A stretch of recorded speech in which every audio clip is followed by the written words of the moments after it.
একটা দৃশ্য কল্পনা করুন। আপনি সিদ্ধান্ত নিলেন যে এবার থেকে জীবনটা বদলাবেন, আর সময় নষ্ট করবেন না, নিজের কাজের দিকে মন দেবেন। কিন্তু কয়েক মাস পরে দেখলেন আপনারই একজন বন্ধু অনেকটা এগিয়ে গেছে। সে নতুন নতুন জিনিস শিখছে, ভালো করছে, আত্মবিশ্বাসী হয়ে উঠছে, আর আপনি এখনও একই জায়গায় দাঁড়িয়ে আছেন। তখন অনেকেই মনে করে হয়তো ও আমার চেয়ে বেশি বুদ্ধিমান। কিন্তু ব্যাপারটা হলো, জীবনে পিছিয়ে থাকার কারণ সবসময় কম বুদ্ধি নয়। অনেক সময় কিছু খারাপ অভ্যেস মানুষকে এমন জায়গায় নিয়ে যায় যেখানে সে নিজের সম্ভাবনাটাই নষ্ট করে ফেলে। আজ আমি আপনাকে এমন 4টি লক্ষণের কথা বলবো যেগুলো প্রায়ই লো আইকিউ মানে কম বুদ্ধিমত্তার মানুষের মধ্যে দেখা যায়।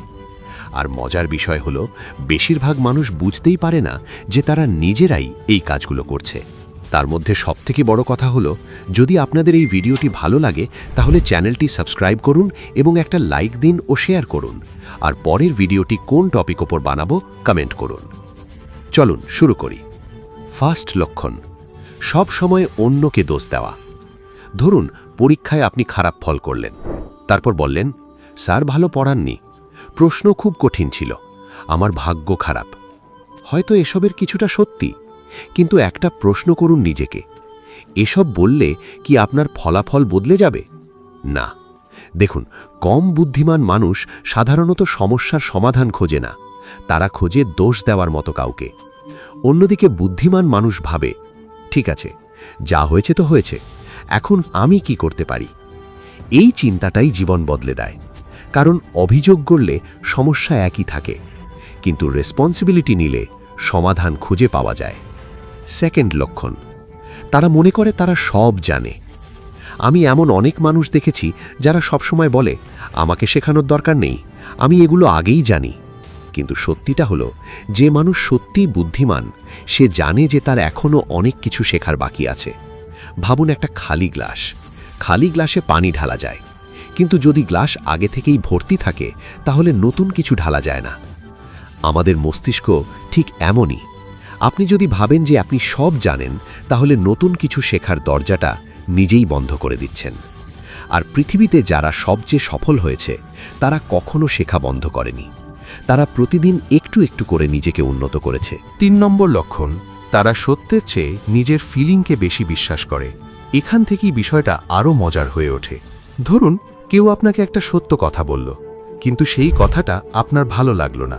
এখন 2 ধরনের রিয়াকশন হতে পারে। একজন বলবে, ঠিক আছে, বিষয়টা নিয়ে ভাবি। আরেকজন বলবে, না, এটা ভুল, আমি এটা মানি না। অনেক মানুষ সত্যকে গ্রহণ করতে চায় না, কারণ সত্য কখনো কখনো অস্বস্তিকর হয়। কিন্তু বাস্তবতা হলো, আপনি সত্যকে অস্বীকার করতে পারেন, কিন্তু সত্যের ফলাফলকে অস্বীকার করতে পারবেন না। যদি একজন ডাক্তার বলে আপনার শরীরের যত্ন নেওয়া দরকার, আর আপনি সেটা না মানেন, তাহলে ক্ষতিকার হবে আপনারই। তাই বুদ্ধিমান মানুষ সবসময় সত্য খোঁজে, এমনকি সেটা শুনতে খারাপ লাগলেও। চতুর্থ লক্ষণ, তারা শুধু আজকের কথা ভাবে। এটাই সবচেয়ে বিপজ্জনক লক্ষণ, কারণ এটা ধীরে ধীরে পুরো ভবিষ্যৎ নষ্ট করে দিতে পারে। ধরুন আপনার সামনে 2টি পথ আছে, একটা হলো এখনই মজা করা, আর একটা হলো একটু কষ্ট করে ভবিষ্যতের জন্য কাজ করা। অনেক মানুষ প্রথম পথটা বেছে নেয়, কারণ এখনকার আনন্দটা খুব সহজে পাওয়া যায়। কিন্তু সফল মানুষ অন্যভাবে চিন্তা করে। সে জানে আজকে ছোট কষ্ট আগামী দিনের বড় সুখ তৈরি করে।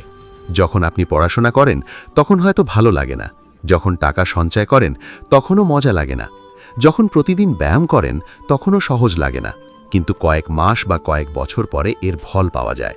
ঠিক যেমন একটা গাছ, আজ বীজ লাগালে কাল ফল পাওয়া যায় না, কিন্তু নিয়মিত যত্ন নিলে একদিন সেই গাছই ফল দেয়। সফল মানুষরা এই বিষয়টা বোঝে, আর বেশিরভাগ মানুষ এখানেই ভুল করে। শেষ কথা, দেখুন, আজ যদি এই 4টি লক্ষণের মধ্যে নিজের কোনো অভ্যেস খুঁজে পান, তাহলে ভয় পাওয়ার কিছু নেই, কারণ এগুলো জন্মগত সমস্যা নয়, এগুলো শুধু অভ্যেস। আর ভালো খবর হলো, অভ্যেস পরিবর্তন করা যায়। মনে রাখবেন, জীবনে সফল হওয়ার জন্য পৃথিবীর সবচেয়ে বুদ্ধিমান মানুষ হওয়ার দরকার নেই। দরকার হলো নিজের ভুলগুলো দেখার সাহস, দরকার হলো প্রতিদিন একটু একটু করে নিজেকে ভালো করার চেষ্টা। বেশিরভাগ মানুষ পরিবর্তনের কথা ভাবে, কিন্তু খুব কম মানুষ পরিবর্তনের জন্য কাজ করে। আপনি সেই কম মানুষের একজন হন। কমেন্টে লিখুন, আমি আজ থেকেই নিজেকে উন্নত করব। ভিডিওটি ভালো লাগলে একটি লাইক দিন, চ্যানেলটি সাবস্ক্রাইব করুন এবং মনে রাখবেন আপনার ভবিষ্যৎ আজকের সিদ্ধান্তের উপর তৈরি হয়। আবার দেখা হবে পরের ভিডিওতে।